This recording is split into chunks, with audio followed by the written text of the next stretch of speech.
सोचिए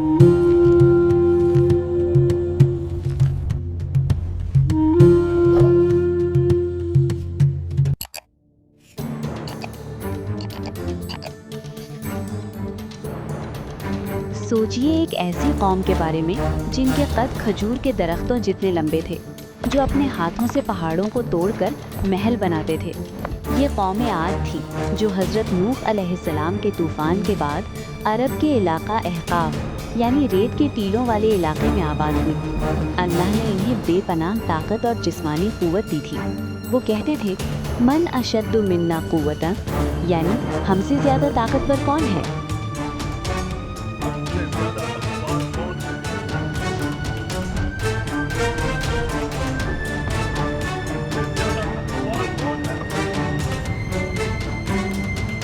उन्होंने अपनी ताकत के घमंड में एक ऐसा शहर तामीर किया जिसका नाम इरम था। कुरान में इसे इरम दातिल इमाद यानी सातों वाला इरम कहा गया है।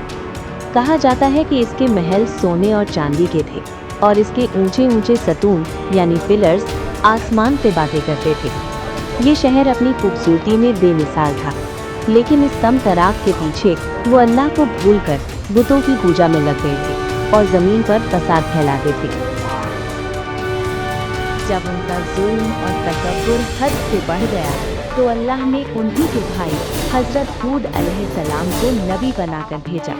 हज़रत हूद ने उन्हें समझाया, ए मेरी कौम, सिर्फ एक अल्लाह की इबादत करो, उसके सिवा तुम्हारा कोई माबूद नहीं। क्या तुम डरते नहीं? उन्होंने कहा, तुम हमें अल्लाह की नेमतों की याद दिलाते हो जिसे हम अपनी ताकत से हासिल करते हैं। अगर तुम सच्चे हो तो वो अजाब ले आओ। अल्लाह की पकड़ का वक्त आ पहुंचा। आगे साहिबा बारिश रुक गई और कहर पड़ गया। वो बारिश के लिए तरसने लगे। फिर एक दिन उन्हें आसमान पर एक काला बादल नजर आया। वो खुशी से झूम उठे, ये बादल हम पर बारिश बरसाएगा। लेकिन हज़रत हूद ने कहा, नहीं, ये वो अजाब है जिसकी तुम जल्दी मचा रही थे। ये एक ऐसी हवा है जिसमें दर्दनाक अजाब है। और फिर वो हवा शुरू हुई।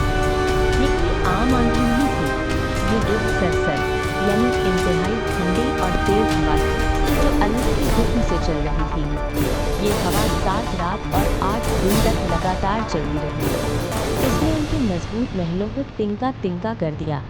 वो देख पैकर लोग हवा में इस तरह उड़ रहे थे जैसे खजूर को खोखले गए हों। उनकी ताकत, उनके महल, उनका तकब्बुर, सब कुछ इस हवा ने मिटा दिया। सिर्फ हज़रत हूद और उनके साथी अल्लाह की रहमत से महफूज रहे।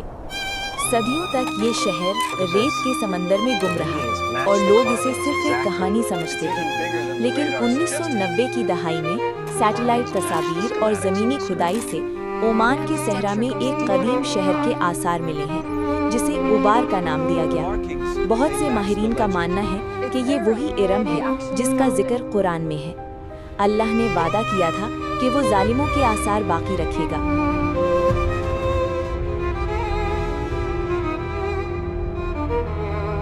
दोस्तों, ये अंजाम था उस कौम का जिसने अपनी ताकत पर भरोसा किया और अल्लाह को भूल गई।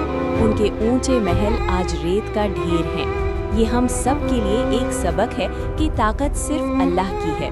अगर वीडियो पसंद आई तो लाइक करें। अगली वीडियो में हम इन्हीं के बाद आने वाली कौम समूद और उनके पहाड़ों में बने घरों का जिक्र करेंगे। गुमशुदा और आग को सब्सक्राइब करना ना भूलें।